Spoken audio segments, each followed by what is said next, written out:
வணக்கம் நண்பர்களே, நம்ம இன்றைக்கி இந்த ஒரு காணொலியில் என்ன பார்க்க போகிறோம் அப்படின்னா, 5வது குறள், அதாவது முதல் அதிகாரத்தில் கடவுள் வாழ்த்து அப்படின்ற அதிகாரத்தில் 5வது திருக்குறளை பற்றி தான் பார்க்க போகிறோம். வாங்க இந்த காணொலியை தொடங்கலாம்.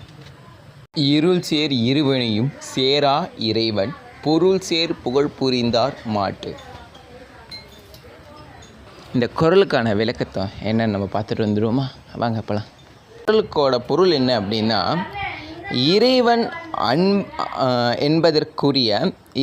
என்பதற்குரிய பொருளை புரிந்து கொண்ட புகழ் பெற விரும்புபவர்கள் நன்மை தீமைகளை ஒரே அளவில் எதிர்கொள்வார்கள்.